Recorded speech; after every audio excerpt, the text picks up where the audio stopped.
If life had asked her what she wanted, maybe she would have chosen school, not survival. But life never asked. It simply pushed her. Her name was Anita. The firstborn. The one who didn't get the luxury of childhood. The one who grew up because she had no other option. She had two younger siblings, both still in school, both still young enough to laugh freely, both still believing their big sister was strong enough to hold the sky. And Anita tried, every day, to live up to what they thought she was. Then there was her mother. A woman who had worked hard her whole life until her body finally said, no more. Not dying, but weakening. Not broken, but tired. A sickness that didn't kill but drained everything, strength, money, peace. And as for a father, he disappeared when Anita was only 12, leaving behind unpaid rent, unpaid bills, and wounds that nobody dared talk about. It was easier to say he was gone than to admit he chose to leave. Anita was brilliant. Top of her class. Loved by teachers. The kind of girl people pointed at and said, she'll make it. She'll be someone. She dreamed of becoming a nurse, someone who helped people through their pain, someone who understood suffering deeply enough to heal it. But poverty doesn't care about dreams. Poverty takes whatever it wants. Her school fees. Her textbooks. Her ambitions. Her future. She dropped out after her first year of university. Not because she wanted to. Because she had to. Because her siblings' school fees weren't going to pay themselves. Because her mother's medicine wasn't going to buy itself.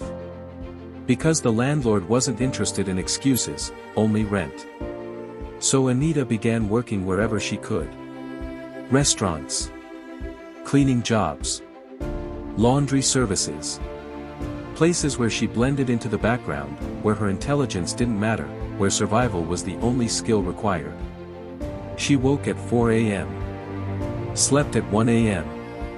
Her body hurt. Her fingers cracked. Some days she ate only one meal. Some days she cried silently until sleep carried her away. And still, it wasn't enough. Every month felt like trying to swim in a storm with no shore in sight. Every day felt like another battle she didn't choose. But she kept going. Because her siblings needed to stay in school. Because her mother needed medicine. Because someone had to hold the family together. And Anita was all they had. Then one morning, everything shifted. She stood at a bus stop, exhausted from another long shift, when she saw a flyer loosely taped to the side of a kiosk. It fluttered in the wind, almost as if it was calling her. She stepped closer and read it. Full-time caretaker needed. Good salary. Accommodation provided. Apply immediately. Her heart jolted. A caretaker? She assumed it meant babysitting. Maybe a toddler or a quiet child whose parents were too busy. She had done childcare before.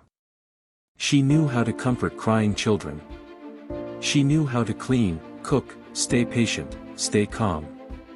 But what truly grabbed her attention wasn't the job description. It was the salary printed in bold. A number so high it looked unreal. A number that could pay their rent twice. A number that could keep her siblings in school. A number that could give them breathing room, maybe even allow Anita to return to school someday.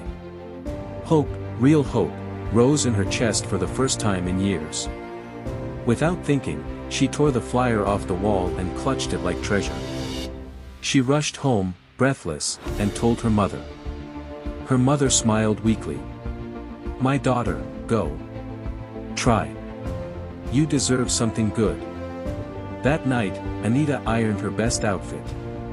A simple white blouse. A black skirt.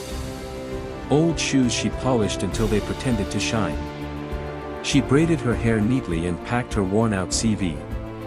The next morning, she arrived at the mansion early. Too early, but she didn't want to take chances. The house was enormous. Tall gates, expensive cars, perfectly trimmed lawns, glass windows that reflected sunlight like diamonds. She had never stood in front of anything so grand. Her breath caught. She was scared. She didn't belong in places like this. But poverty doesn't give you space for fear. She swallowed her anxiety and stepped inside. The head housekeeper, a stern woman with sharp eyes, conducted the interview. "You've cared for people before?" "Yes, Ma." "You are patient?" "I try, Ma." "You can endure stress?" Anita hesitated, but nodded. "I can endure anything, Ma." The housekeeper stared at her for a long moment, then exhaled. "I'll show you who you'll be caring for." Anita followed her down a long hallway. Her heart beat faster with each step. She pictured a child, maybe 5 or 6 years old. A small bed. Toys. Colorful walls. But when the woman opened the door, Anita froze. Her breath was stolen from her chest. This was no child. A young man, maybe mid-20s, sat in a wheelchair near the window. Tall. Broad shoulders. Strong arms. A jawline sharp enough to cut glass. But his face was carved with bitterness. Not sadness, anger. He stared out the window like he hated the world. His legs were still. Thin. Covered with a blanket that screamed a sad truth. He wasn't going to stand. Not today. Not tomorrow. Maybe not ever. The housekeeper whispered. "That is Adrian. The millionaire's son." Anita's heart dropped. This was not the job she imagined. This was not babysitting. This was not simple. This was not anything she was ready for. Fear crawled through her bones. She stepped back slightly, her hands shaking. "You can leave if you want," the housekeeper said softly. "But if you stay, it won't be easy. He's driven away every caretaker before you." Anita looked at Adrian again. He didn't even turn. Didn't blink. Didn't acknowledge her existence. Then she thought of her siblings. Her mother. The bills waiting at home. Her abandoned education. She straightened her shoulders. "I'll stay." The housekeeper nodded slowly, almost surprised. At the door she added, "One more thing.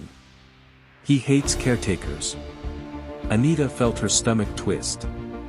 Her life had just changed, and she didn't know whether it was for better or worse. But she stayed anyway. Because she didn't have a choice. Some people break because life is cruel. Others break because life took away the one thing they thought they could never lose: control. His name was Adrian. The millionaire's only son. The boy who once lived like nothing could ever stop him. Before the accident, he was the kind of person people envied effortlessly. Tall, athletic, confident. A natural competitor, the kind who didn't just love winning, he expected it. Pictures on his wall showed him sprinting across finish lines, medals around his neck, trophies in his hands. His room was filled with awards from school competitions, marathon races, and sports events. He lived for movement. He lived for speed. He lived for the feeling of controlling his body like it was built to obey him. And then, life snapped. One single moment. One crash. One sound he still heard in his nightmares: metal twisting, glass shattering, screams that didn't sound like his own. He woke in a hospital bed unable to feel anything below his waist. Doctors tried to explain. Words like spinal cord injury, permanent damage, no guarantees, floated around him like ghosts. He didn't listen. Didn't want to. Didn't accept it. The first time he tried to stand, he collapsed. The second time, he cried. The third time, he punched the wall so hard his hand bled. His mother bought the best equipment. His father hired the best therapists. The doctors did everything they could. But sometimes life doesn't care about money. 2 months later, Adrian returned home in a wheelchair. And his heart stayed in that hospital. He refused to speak to anyone. Refused to smile. Refused to try. Every day he rolled to the window, stared at other people walking, running, living, and hated them for having what he lost. Caretakers came. Caretakers left. He chased all of them away. Not because they were bad. Because they reminded him he was helpless. Because they showed him a mirror he did not want to look at. Because every time someone pushed his wheelchair, they pushed the knife deeper into his chest. He rejected food. He threw things. He insulted them. He made their lives so miserable that none lasted more than 3 days. And that was the plan he had for Anita too. The first day she entered his room, he didn't even turn to look at her. He stared at the window, jaw clenched, eyes burning with a quiet fury. "You must be the new one," he said flatly. "Yes. My name is Anita," she said softly. "I don't care." His voice was cold enough to freeze warm water. She swallowed. "I'm here to help." "You can't help me," he snapped. "No one can." The bitterness in his voice was sharp. Wounded. Poisoned. She took a slow step toward him. "I'll do my best." He cut her off again. "Listen carefully. I don't want you here. I don't need you. I didn't ask for you. And if you're smart, you'll leave before I make your life hell." Most people would have cried. Most people would have quit. Anita didn't. She simply bowed her head slightly and whispered, "I won't leave." He scoffed. "Then you're stupid." But Anita didn't argue. She went to the table, unpacked the food tray, and began feeding him. He stared at the spoon like it insulted him personally. "I'm not eating," he said firmly. She didn't argue. She didn't beg. She didn't threaten. She simply placed the spoon down. "You can eat when you're ready," she said quietly. "I'll be here." He looked at her for the first time. Really looked. She had tired eyes, a gentle face, and a posture that suggested she had been carrying burdens long before meeting him. But he didn't care.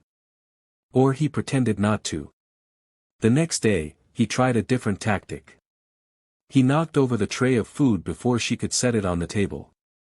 The soup splashed across the floor. "Oops," he said without emotion. Anita inhaled slowly.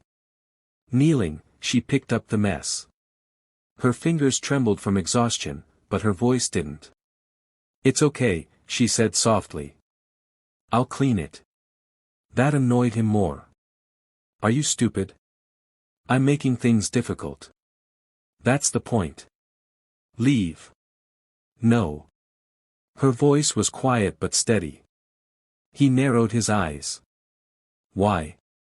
The salary?" Anita didn't look up from the floor. "Yes. And my family." He snorted. "Everyone has a sad story. Doesn't mean you need to annoy me with it." Anita wiped the last stain and stood up. "I'm not here to annoy you," she said. "I'm here because sometimes life doesn't give us choices." Something flickered in his eyes, irritation mixed with something else he didn't want to name. The third day, he tried insults. "You're just another pity worker. You look like you can't even lift a feather. Why don't you go take care of people who actually have hope?" After the fifth insult, Anita paused. She didn't shout. She didn't cry. She simply said, "Hope can come back." Those words hit him harder than he expected. But he turned away. He refused to let softness break the wall he had spent months building. "This won't end well for you," he muttered. She smiled faintly. "Most things in my life don't. But I still try." He hated her for saying that. Hated her for being calm. Hated her for not running away like all the others. Because every time she stayed, she reminded him of something he was trying to bury. That he was still human. Still alive. Still capable of being helped. And he didn't want that. Help meant admitting defeat. Help meant letting people see his weakness. Help meant opening a door he had locked shut the day his legs stopped working. But Anita was different. She didn't push too hard. She didn't pretend everything was okay. She didn't look at him with pity, and that irritated him the most. One evening, after another argument he thought he had won, she left the room quietly. But he noticed something for the first time. She walked slowly. Heavily. Like someone carrying a mountain on her back. He didn't care. Or he tried not to. But the truth? Something about her silence stirred a part of him he thought was dead. A part that wondered. Why is she still here? He had no idea. That soon, he would find out. For the first time, Adrian realized someone else's pain could be heavier than his own, and it terrified him. The mansion was quiet that evening. The kind of quiet that made even the tiniest sound feel loud. Anita moved through the hallway carefully, carrying the tray of food for Adrian. Her steps were slow, measured, but her mind raced with exhaustion. She had seen him that morning, staring blankly out the window, his hands folded in his lap, his face betraying nothing. He hadn't spoken, hadn't complained, hadn't even glanced at her as she set the table. But she knew him well enough by now to see the cracks beneath his armor. The bitterness. The anger. The pain. That night, after serving him and rolling him back to his room, she returned to the small room they called hers in the servants' wing. She had barely sat down when exhaustion hit her full force. But it wasn't just fatigue, it was the weight of life pressing down on her chest. She dropped her head into her hands and let herself cry. Quietly. Softly. For the first time in months, she allowed herself to release the tension she had held in her body since childhood. The worries about her siblings. The unpaid bills. The dreams she had abandoned. All of it. Unbeknownst to her, Adrian heard it. He had been in his room, staring at the darkened ceiling, replaying the same thoughts he had every night, the lost freedom, the dreams that would never come true, the life he used to have. And then, for the first time, he heard something else. A soft, muffled sob. He froze. His hands tightened on the wheelchair's armrests. At first, he wanted to ignore it, to tell himself it was none of his business. But something compelled him to look, to listen. He quietly wheeled himself toward the sound, his movements slow and careful. He stopped at the doorway, hidden in the shadow, and watched Anita on her bed, her face buried in her hands. He had never seen her cry. Never. A whisper escaped her lips. I just want to go back to school, but my siblings need me. I can't let them suffer. The words hit Adrian like a blow. All his anger, all his bitterness, all the frustration he had carried since the accident suddenly collided with something he hadn't allowed himself to feel in months, empathy. She wasn't just a caretaker. She wasn't just someone he had to tolerate. She was human. She was fighting her own battles, ones he couldn't even imagine. And she was still here, enduring him. He moved closer, still hidden, and felt a strange heaviness in his chest. Something softening. Something breaking. For months, Adrian had only thought about his own suffering. His broken legs, his ruined plans, his lost freedom. He had pushed everyone away because of it. But now, watching Anita cry, he realized, she was carrying her own pain. And she wasn't asking anyone to save her. She was just surviving. Something he hadn't done in months surfaced, guilt. He remembered the other caretakers, the ones who had left crying or defeated. He remembered the ways he had lashed out at them, making their lives miserable because he couldn't face his own weakness. And now, here was Anita, enduring his moods, his insults, his refusals, all while carrying burdens heavier than his own. Adrian felt his heart ache. He remembered the medals on his wall, the trophies, the competitions he had dominated. All of it felt like a lifetime ago. And yet, for the first time, he wondered if there was a reason to try again. If someone could see past the broken exterior. If someone could care enough to see him as, still human. He sank to the corner of the room, hidden from her, and allowed himself to feel what he hadn't felt in months, tenderness. She was so small, so fragile, yet so strong. She carried responsibilities no one should ever have to carry at her age. She sacrificed her dreams, her youth, her comfort, for others. And she was here for him, despite knowing the chaos he could bring into her life. Adrian realized, with a shock, that he hadn't noticed before how much he needed someone to understand him. But more than that, he hadn't realized he needed someone who could also be strong in their own right. Someone like Anita. A single tear slipped down his cheek. He tried to brush it away, but it betrayed him. He couldn't hide it. And in that small, quiet act, something shifted. The wall around his heart, the armor of anger and bitterness, softened. And it scared him. Because he didn't know how to handle it. He had never needed anyone before.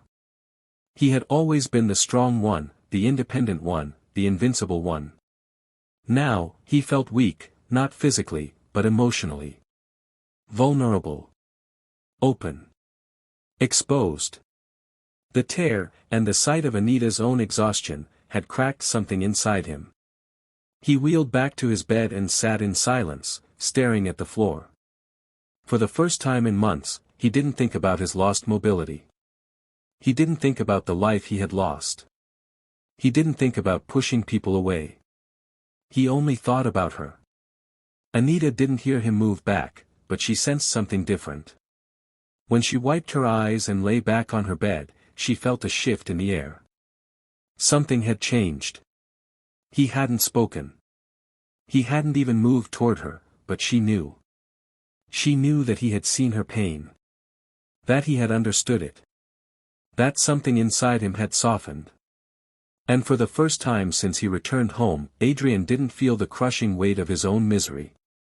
For the first time, his focus shifted from what he had lost to the person sitting quietly in the next room, fighting battles even greater than his own. That night, Adrian didn't sleep. But he didn't cry for himself either. He cried silently for her. Because in that moment, he understood something vital. The world could break them both, but together, maybe, they could survive it. The night ended without words. No apologies. No confessions. No promises. Just understanding. And sometimes, that was enough. Sometimes love doesn't scream. Sometimes it whispers, through trembling hands, stolen glances, and a heart too scared to admit it. After that night, everything changed, quietly, slowly, almost imperceptibly. Adrian began noticing things he had spent months ignoring. The way Anita moved through the room, balancing strength with care. The way her eyes softened when she looked at him. The faint lines on her face from too many sleepless nights. And most of all, the courage it took for her to stay in a place where almost everyone else had fled. It started small. The first morning when she rolled him to the garden, he didn't resist. He didn't argue. He simply let her guide him to the sunlight. "Here," she said, adjusting the blanket over his lap. "Feel the sun. It's good for you." He nodded once quietly. No words. But inside something shifted. For months, he had been trapped in a prison of anger and self-loathing. Now he allowed a flicker of something he hadn't felt in years, trust. The next few days were subtle tests. He watched her from his wheelchair, studying her expressions, her gestures, the way she handled the chaos of his life without complaint. And slowly he realized something terrifying. He cared for her. It wasn't simple. It wasn't a sudden love. It was a quiet, painful awareness that this girl, this woman, who was supposed to be a stranger, had become the center of his thoughts. He found himself watching her when she wasn't looking. When she laughed quietly at something she read, when she hummed while tidying his room, when she bent down to wipe the floor. He caught himself feeling something he hadn't felt in months, admiration, respect. Something deeper that he couldn't name. And the more he tried to ignore it, the stronger it became. He didn't want to feel this way. He hated the vulnerability it brought. He hated that someone could touch his heart without even trying. He hated that he wanted more than just care. He wanted her presence, her attention, her warmth. He began small gestures. Eating when she reminded him, even when he had no appetite. Doing small exercises, pushing himself a little further. Rolling himself to the garden and trying to enjoy it because she was there. Each act felt monumental. Each smile she gave him, even fleeting, made him feel both stronger and weaker at the same time.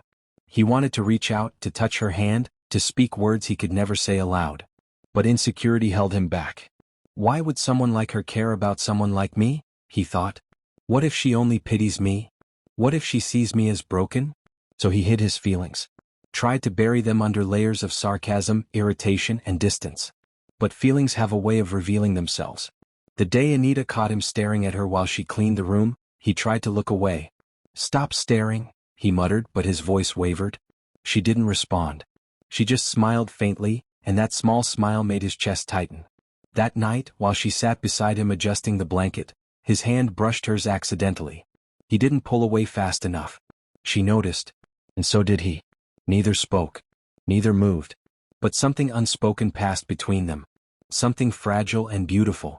Adrian realized the truth. He was in love. Deeply. Silently. Painfully. And with that truth came panic. He couldn't burden her with someone in a wheelchair. He couldn't trap her into loving someone society would call broken. He couldn't risk her seeing the man he used to be in the photographs, the one who ran, climbed, conquered, only to realize he was now a shadow of himself. And so he continued the charade. Jokes. Sarcasm. Irritation. Short temper. Anything to hide the tenderness in his heart. Yet it wasn't enough. Anita noticed. Always. She saw the hesitation in his touch. The lingering glances he thought he had hidden. The soft sighs when he thought no one was watching. She didn't confront him directly. She never needed to. Because Adrian's heart betrayed him in every silent moment. Every shared smile. Every pause before answering. Every tremble in his voice. And the more he tried to push her away, the closer he felt. It reached a breaking point one afternoon in the garden. The sun was warm. The flowers bloomed around them. Adrian struggled to roll himself across the grass, protesting the effort, but she stayed beside him. Hand on his shoulder, steadying him. "Come on," she said softly. "You can do this. One more push." He gritted his teeth, muscles screaming in protest, but he pushed. And for the first time in weeks, he let himself feel her pride in him. Not pity, not expectation, not obligation. Just pure, quiet pride. His chest ached. He looked at her, really looked, and for a second the walls he had built around his heart fell away. And then panic. He tried to laugh, to hide the feeling, to mask the longing he could no longer deny. But she saw it. Always she saw it. The next few days were a dance of emotions. Moments of care, of quiet connection, of gentle teasing, of shared laughter. And moments of fear, of hesitation, of biting back words he could no longer hold inside. Love was no longer silent. It was in his eyes. It was in his trembling hands. It was in the way he lingered near her, even when he tried to hide it. And finally, Adrian understood a terrifying truth. He couldn't hide anymore. He couldn't pretend that his heart didn't race when she smiled. He couldn't pretend that he didn't crave her attention. He couldn't pretend that the thought of losing her was worse than anything he had suffered since the accident. Anita was no longer just a caretaker. She was the reason he tried to move his legs, to eat, to exercise, to exist beyond the prison of his wheelchair. And Adrian, who had spent months hiding behind anger and pride, was powerless to stop what had blossomed inside him. Love. It was raw. It was painful. It was beautiful. And most terrifying of all, it was impossible to hide. Some victories aren't measured by medals, trophies, or applause. Some victories are measured by the courage to rise when the world expects you to stay down. The morning sunlight poured through the tall windows of the mansion, painting the room in golden hues. Adrian sat in his wheelchair, staring at the bars of the exercise frame in front of him. Months of therapy had led to this day, the day he would try something he had feared since the accident. Standing. His legs trembled even as he touched the bars. Muscles that had grown weak now protested every movement. Pain shot through his body in sharp bursts. Fear gripped his chest. And yet, as he looked at Anita standing beside him, hands ready to support, tears brimming in her eyes, he felt something else. Hope.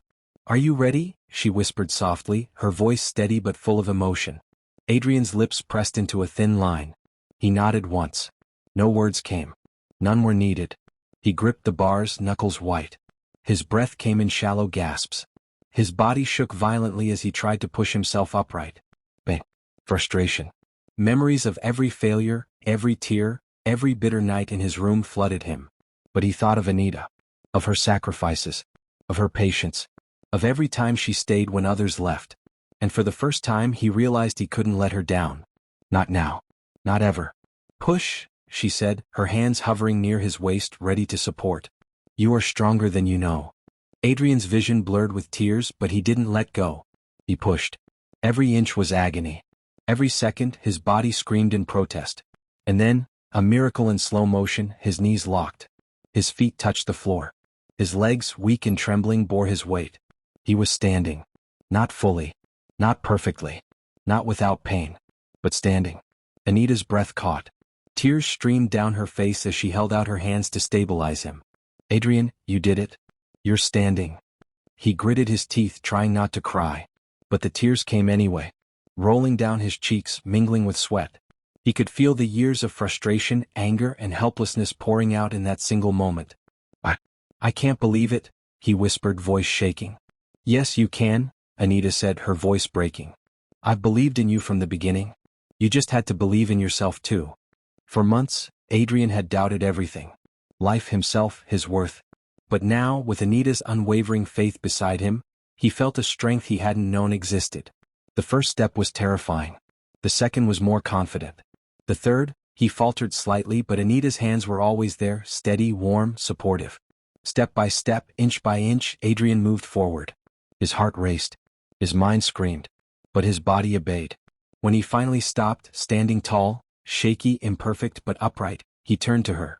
His eyes, filled with tears, met hers. You gave me a reason to live again, he said, voice barely audible, trembling with raw emotion. Anita ran to him, throwing her arms around him in a long, tight embrace.